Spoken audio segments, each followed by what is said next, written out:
Hello all, welcome back to another new video of learn with Bhavna. तो आज हम करने जा रहे हैं MSOE 002 जो कि है डायस्पोरा एंड ट्रांसनेशनल कम्युनिटीज़ का इम्पोर्टेंट क्वेश्चन जो कि जून 2023 एग्ज़ाम्स में आ सकता है। पॉसिबिलिटी और चांसेस काफ़ी हाई हैं। तो जो हमारा क्वेश्चन है वो है critical examination of the concept of diaspora. जब क्रिटिकल एग्जामिनेशन की बात आती है तो जो भी क्वेश्चन है, जो भी आंसर है वो बहुत वास्ट हो जाता है। वो एक ब्रॉड कॉन्सेप्ट की तरह आपको देखना पड़ता है और उसकी पॉजिटिव नेगेटिव्स ऑल एस्पेक्ट्स आपको अपने आंसर्स में लिखने पड़ते हैं। सो स्टार्टिंग विद आंसर, जो भी कॉन्सेप्ट है डायस्पोरा का वो उसकी बहुत ज़्यादा इम्पॉर्टेंस है। जब हम बात करते हैं कि people are moving from one place to another, वो क्या है, वो डायस्पोरा ही है। तो ये जो पीपल का जो डिस्पर्जन है वो एक इतनी जगहों पे, इतनी डिफरेंट लोकेशन पे जो फैले हुए हैं, उनके रीज़न क्या है, वो हिस्टोरिकल रीज़न है, सोशल और इकोनॉमिक फैक्टर्स हैं। जब हम इन सब रीजंस की जब हम बात करते हैं, तो जब हम सोशोलॉजिकल तरीके से डायस्पोरा को देखते हैं तो हम देखते हैं कि जितनी भी कॉम्प्लेक्सिटीज़ हैं, डाइवर्सिटी है इस फिनोमेना की, वो बहुत ज़्यादा वास्ट हो जाती है। हर एक कॉन्सेप्ट पे उतनी ही इम्पोर्टेंस देनी ज़रूरी है। नाउ जब हम ये वेरियस जो थियोरेटिकल फ्रेमवर्क्स हैं जिसके एग्जांपल्स के थ्रू हम डायस्पोरिक कम्युनिटीज़ को देखते हैं, तो ये जो भी आंसर है वो उसी के ऊपर बात करने जा रहे हैं। ओके, नाउ जो डायस्पोरा है, starting with the term itself, diaspora क्या टर्म है? डायस्पोरा टर्म जो है वो रेफर करती है पर्टिकुलर ग्रुप के पीपल जो डिस्पर्जन है। Dispersion means all in the world, वो वन प्लेस पे सीमित नहीं है, वो different parts of the world में फैले हुए हैं, बसे हुए हैं। जब हम बात करते हैं कि उनका जो एंसेस्ट्रल होमलैंड है, जहाँ से वो उनके पीढ़ी दर पीढ़ी जो भी उनकी पिछली जनरेशन्स थी वो कहाँ, उस जनरेशन के बजाय वो अब कहीं और जाके बस गए हैं, कहीं और पे अब वो कहीं और पे वो रहते हैं, राइट। अब जो भी ये डिस्पर्जन है जो कि डिफरेंट फैक्टर्स की वजह से हुई है, चाहे तो वो कॉलोनाइजेशन हो गया, फोर्स्ड माइग्रेशन हो गया, इकोनॉमिक अपॉर्चुनिटीज़ आ गई हैं, फिर पॉलिटिकल कॉन्फ्लिक्ट्स हुए हैं, लेकिन जो भी ये डायस्पोरा ये फिज़िकल रिलोकेशन तक सीमित नहीं है। इससे क्या फॉर्म हुआ है, ट्रांसनेशनल कम्युनिटीज़ फॉर्म हुई है जो कि ट्राई करता है कि उनके होमलैंड से वो टाइज मेंटेन कर सके और वो न्यू होस्ट सोसाइटीज़ में भी एंगेज रह सके। अभी जो सोशोलॉजिकल पर्सपेक्टिव है डायस्पोरा का, उसमें फर्स्ट आ जाती है ट्रांसनेशनलिज्म। ट्रांसनेशनलिज्म क्या होता है, जहाँ पे डायस्पोरिक कम्युनिटीज़ और उनके होमलैंड के बीच में इंटरकनेक्टेडनेस होती है, राइट। इससे क्या होता है कि वो जो कल्चर है उनका, जो इकोनॉमिक है, सोशल टाइज है अक्रॉस बॉर्डर्स, वो मेंटेन कर सके। फॉर एग्जांपल, जब इंडियन कम्युनिटी जो है जो US में रहती है, वो ऐसे एक्टिविटीज़ में खुद को एंगेज रखती है जिससे कि, जैसे कि फॉर एग्जांपल रेमिटेंसेस हो गई, इन्वेस्टमेंट हो गई, ट्रांसनेशनल मैरिजेस हो गई, जिनसे उनका जो कनेक्शन है इंडिया से वो कभी छूटता ही नहीं है, बल्कि और ज़्यादा स्ट्रॉन्ग होता रहता है in fact of staying in a different nation, right. तो उसको बोलते हैं हम ट्रांसनेशनलिज्म। अब सेकंड पॉइंट आ गया हाइब्रिडिटी एंड आइडेंटिटी। अब जो कॉन्सेप्ट है हाइब्रिड क्या होता है कि भाई दो नस्लें, वो उनका हाइब्रिड होना, राइट। अब मतलब कि वो जो हमने ऊपर बात की कि जो इंडियंस जो US में रहते हैं, अब वो उनका दोनों तरीके से वो टाइज दोनों रूप में वो ढल चुके हैं। वो इंडियंस भी है लेकिन वो खुद को मे बी अमेरिकन भी देखते होंगे कुछ एस्पेक्ट में, तो वो हाइब्रिडिटी है। ओके, जब हम बात करते हैं हाइब्रिडिटी की तो ये एक डायनामिक नेचर आ जाता है किसी भी इंडिविजुअल की आइडेंटिटी का।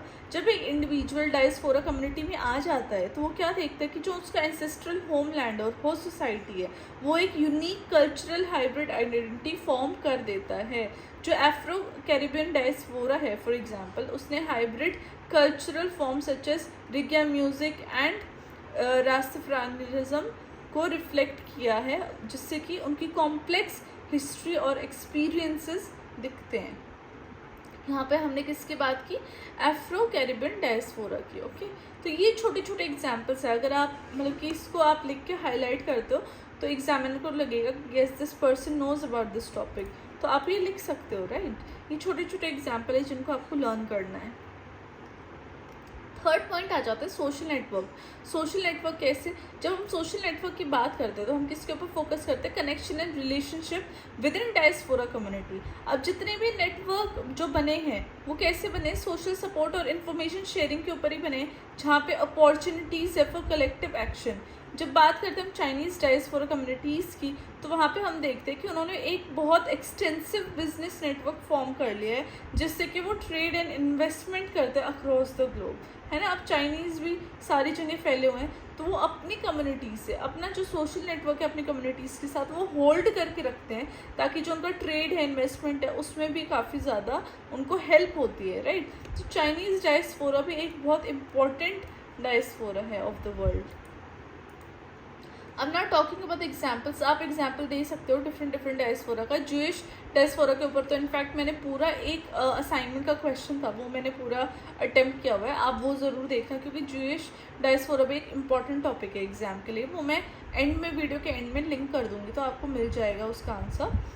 तो जूइश डायस्पोरा है वो एक बहुत सबसे ओल्डेस्ट डायस्पोरा है। जब जूइश डायस्पोरा की जब हम बात करते हैं, जूइश कम्युनिटीज़ की जब हम बात करते हैं, तो हम देखते हैं कि जो उनका जो नेटवर्क है वो various parts of the world में है।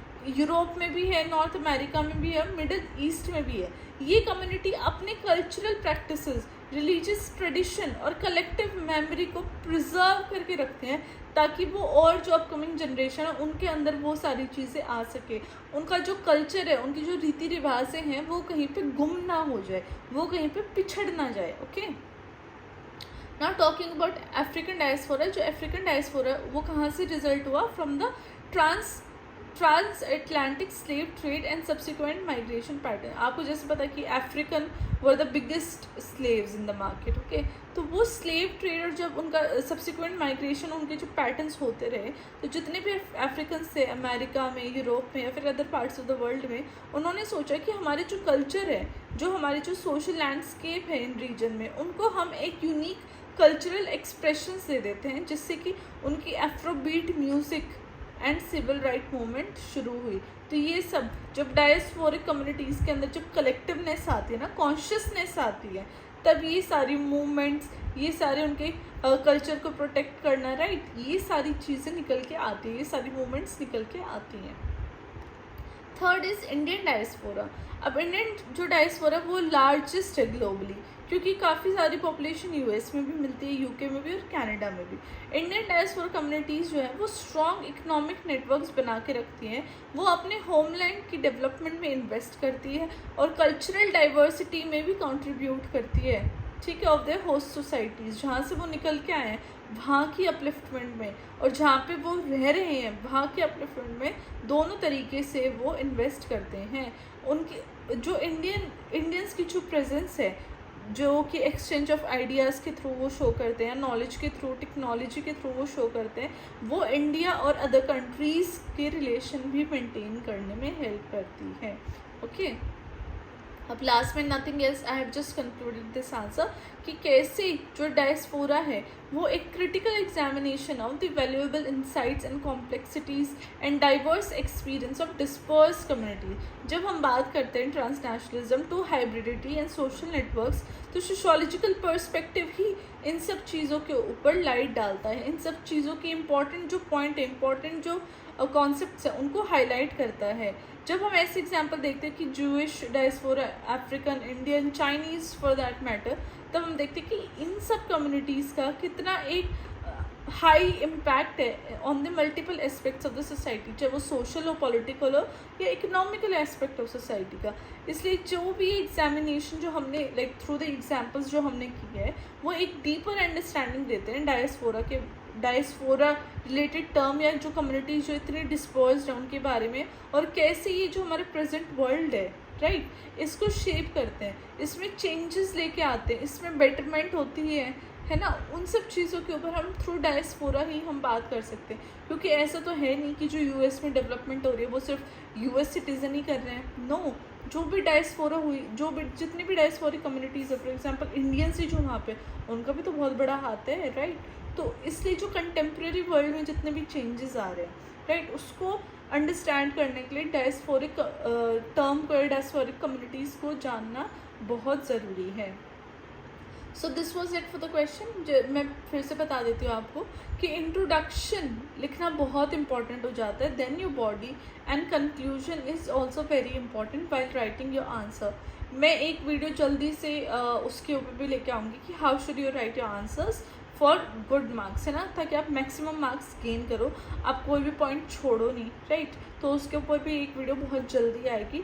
टिल देन स्टे काम, अच्छे से पढ़िए। कोई भी अगर ऐसा टॉपिक है, क्वेश्चन है MSOE 001 का भी, क्योंकि मेरी साइड से मैंने वो कंप्लीट कर दिया, अगर मुझे कुछ लगेगा समथिंग इज़ मिसिंग तो मैं वीडियोस ला दूँगी, बिकॉज अभी तो we have a few days left, तो वीडियोस आपके पास आ सकती है। टिल देन अपने अच्छे से पढ़िए, स्टे काम, राइट। और I will meet you with the next video. और लाइक शेयर सब्सक्राइब कर दीजिए, no need to say. Okay, bye bye, take care.